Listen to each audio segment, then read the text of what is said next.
السلام علیکم ورحمۃ اللہ وبرکاتہ۔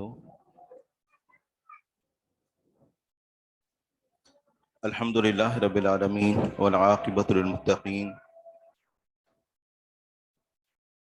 والصلاة والسلام علی سید الانبیاء والمرسلین نبینا محمد وعلی آلہ وصحبہ اجمعین، اما بعد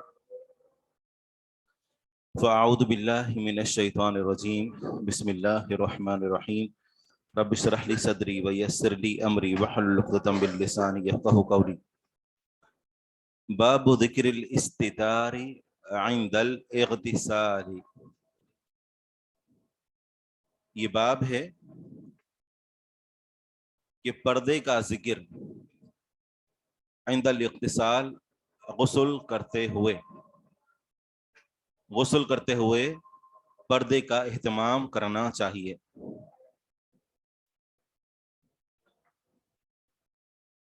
حدیث پڑھیے، حدیث کا نمبر ہے 224۔ ان الحمد للہ والصلاة والسلام علی رسول اللہ، اما بعد۔ ٹھیک ہے، 2 منٹ کے بعد ہم شروع کرتے ہیں۔ اذانیں ہو رہی ہیں اس لیے آواز سمجھنا تھوڑا مشکل ہو رہا ہے۔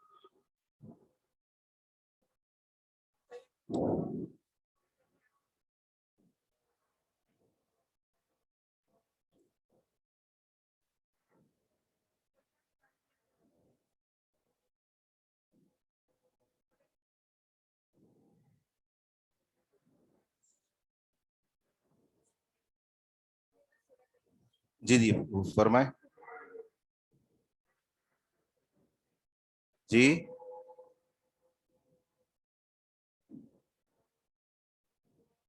نہیں،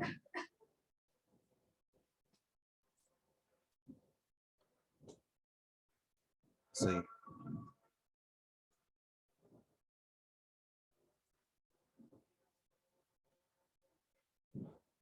جس مسجد کے، اب یہ بھی ایک سوال ہے کہ کیا ہر اذان کا جواب دیا جائے گا؟ تو یہ ضروری نہیں ہے، آپ صرف اس مسجد جہاں پر آپ نماز کے لیے جاتے ہیں اور وہاں کی اذان آ رہی ہے تو اس اذان کا آپ جواب دیں، باقی ہر ایک اذان کا جواب دینا اور یہ دعا پڑھنا یہ ضروری نہیں ہے۔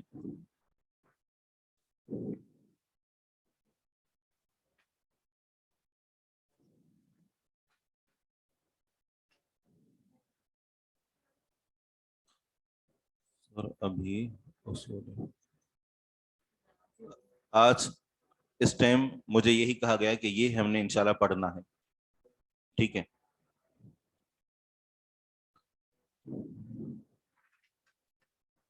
یہاں ایک سوال ہے کہ یعنی غسل کرتے ہوئے غسل خانے میں اگر انسان بالکل اکیلا ہے، جس طرح ہمارے غسل خانے ہوتے ہیں، تو کیا اس طرح کے غسل خانے میں مکمل طور پر بالکل برہنہ ہو کر یعنی غسل کرنا جائز ہے، یا بالکل انسان تنہا ہے تو پھر بھی کوئی نہ کوئی کپڑا ہو اور پھر انسان نہائے؟ جی کیا کہتے ہیں علماء کرام؟ کیا کہتے ہیں آدھے علماء کرام؟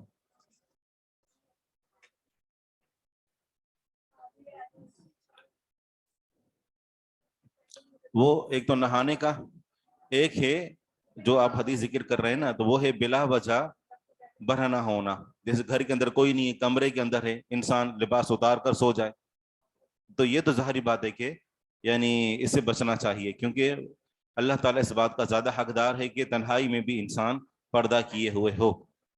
کوئی بھی نہیں ہے لیکن پھر بھی انسان کپڑے تبدیل کر رہا ہے تو مکمل برہنہ ہو کر نہ کرے، پہلے یعنی ایک حصہ اتارے، اس کی جگہ دوسرا پہنے اور پھر دوسرا حصہ اتارے۔ لیکن یہ کہ غسل کرتے ہوئے مکمل برہنہ ہونا جائز ہے، یا افضل یہ ہے کہ انسان کوئی کپڑا باندھے، یا جائز نہیں ہے؟ جی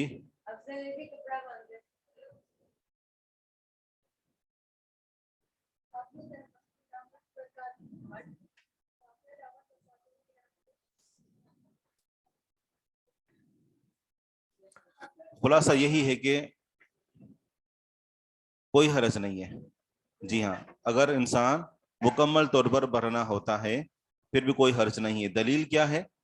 دلیل ایک تو یہ حدیث ہے، اس کے علاوہ بھی دیگر احادیث آئیں گی، اور موسیٰ علیہ السلام بھی بالکل برہنہ، کیونکہ وہ تنہا تھے، غسل کر رہے تھے، اور ہمارے ہاں تو اس طرح کی کوئی گنجائش نہیں ہوتی کہ کوئی اچانک آ جائے، تو اس لیے لباس اتار کر غسل کرنا جائز ہے۔ اس میں کوئی افضل نہیں ہے کہ انسان اس موقع پر بھی کوئی کپڑا باندھے، کیونکہ وہ مشقت کا سبب بن سکتا ہے۔ لیکن اگر بالفرض اگر کوئی انسان اپنے اوپر سختی کرتا ہے تو یہ اس کا ایک ورع کہلائے گا، اس کو مذمت نہیں، گناہ نہیں ہے کہ اس نے کپڑا باندھ کر کیوں نہایا، ٹھیک ہے، یہ مزید ایک احتیاط ہے، لیکن یہ نہ شریعت کے اندر واجب ہے نہ مستحب ہے۔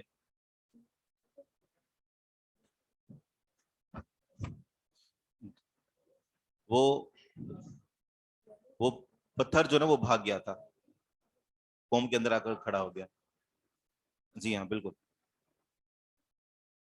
ابو سمح فرماتے ہیں کنت اخدم رسول اللہ، میں رسول اللہ صلی اللہ علیہ وسلم کی خدمت کیا کرتا تھا۔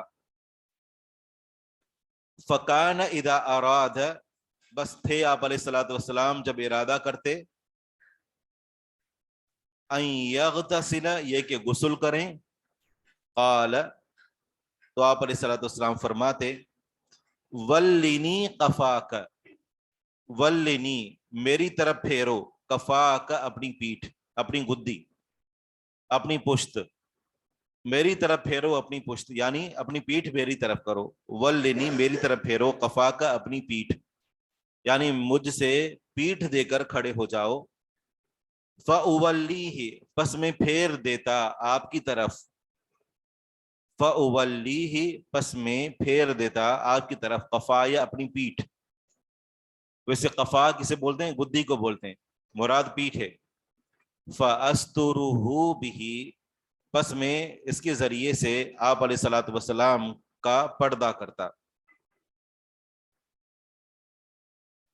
اس حدیث سے دو باتیں معلوم ہوئیں، ایک تو یہ کہ غسل کرتے ہوئے پردہ کرنا ضروری ہے، لوگوں کی نظروں سے پردہ کرنا ضروری ہے، اپنی شرمگاہوں کو چھپانا ضروری ہے، اور دوسری جو بات معلوم ہوئی وہ یہ کہ انبیاء کرام کی خدمت اور اسی طرح علماء اور صالحین بزرگوں کی خدمت کرنا، یہ بھی ایک شریعت کے اندر پسندیدہ جو وہ معاملہ ہے۔ مسئلہ بالکل واضح ہے۔ ابو سمح رضی اللہ عنہ رسول اللہ صلی اللہ علیہ وسلم کی خدمت کرتے، آپ علیہ الصلوۃ والسلام جب غسل کا ارادہ فرماتے، یہ بھی معلوم ہوتا ہے کہ یہ غسل جو ہوتا تھا یہ عام کھلی جگہ پر ہوتا تھا، جیسے صحرا کے اندر ہو، سفر میں، بالکل۔ جی نہیں۔ اگلی حدیث ہے 225، عن ام ہانئ رضی اللہ عنہا انہا ذہبت الی النبی صلی اللہ علیہ وسلم یوم الفتح۔ ام ہانی رضی اللہ عنہا یہ کون تھی؟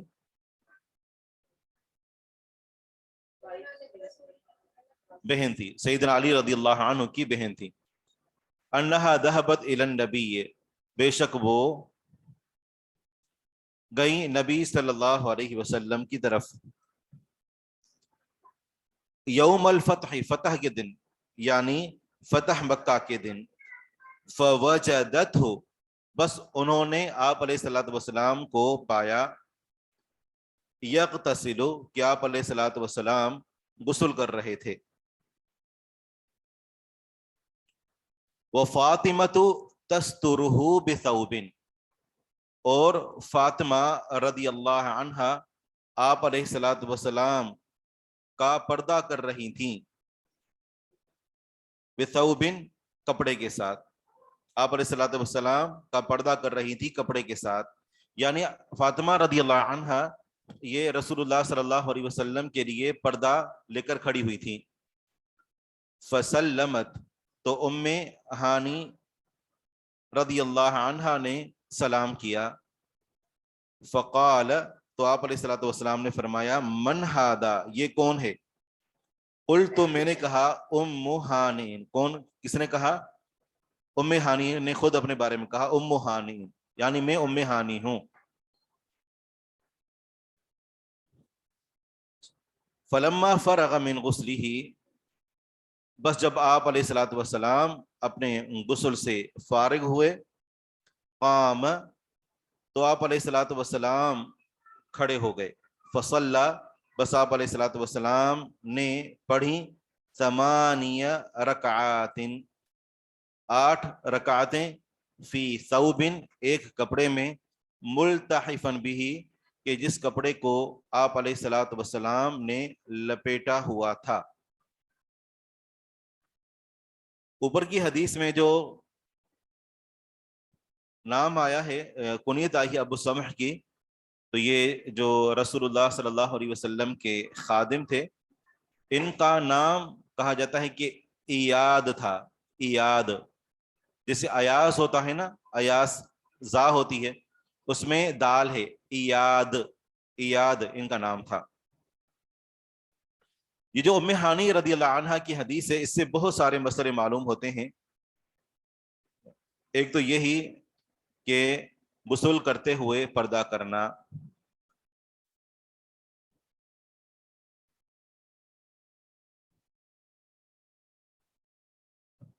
نام پوچھ رہے ہیں تو نام ایاد ہے، الف یا، الف اور آخر میں دال۔ اچھا، دوسری بات یہ معلوم ہوئی کہ ام ہانی رضی اللہ عنہا کا رسول اللہ صلی اللہ علیہ وسلم پر سلام کرنا، آپ علیہ الصلوۃ والسلام غسل کر رہے تھے، اور یہ ام ہانی رضی اللہ عنہا رسول اللہ صلی اللہ علیہ وسلم کے پاس گئیں، آپ غسل کر رہے تھے، جس سے معلوم ہوا کہ غسل کرنے والے شخص کو سلام کیا جا سکتا ہے۔ پھر آپ علیہ الصلوۃ والسلام جب یہ پوچھا کون ہے، تو کیا پتہ چلا کہ غسل کرتا ہوا شخص دوران غسل بات کر سکتا ہے، ٹھیک ہے نا۔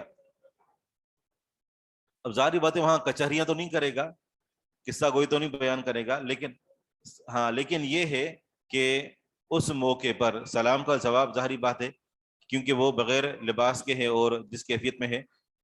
ہمارے ہاں جو اگر جو جہاں پر قضاء حاجت کرنے کی جگہ نہ ہو، ٹھیک ہے نا، تو اگر اس کے علاوہ صرف نہانے کی جگہ ہے تو بندہ وہاں پر بات چیت بھی کر سکتا ہے، اور یہ ہے کہ صرف قضاء حاجت کرتے ہوئے بات چیت کرنا منع ہے، ٹھیک ہے نا، قضاء حاجت کرتے ہوئے بات چیت کرنا منع ہے، کیونکہ اللہ تعالیٰ اس کے اوپر ناراض ہوتا ہے۔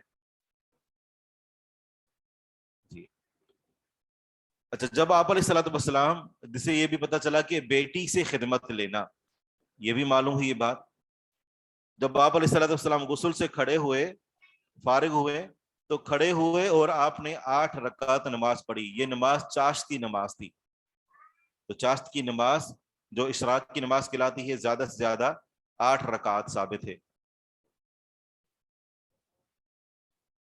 2 ہیں، کچھ 4 ہیں، لیکن زیادہ سے زیادہ 8 ثابت ہے۔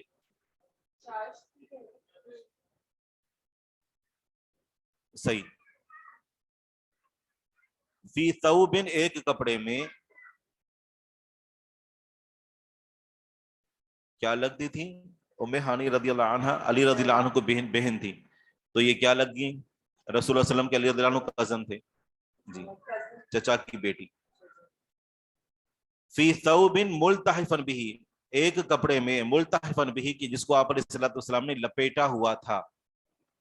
اب اس سے کیا معلوم ہوا کہ ایک کپڑے کے اندر نماز پڑھنا، لیکن ایک کپڑے کو اس طریقے سے لپیٹنا کہ انسان کے جو کندھے ہیں، کندھے یہ چھپے ہوئے ہوں۔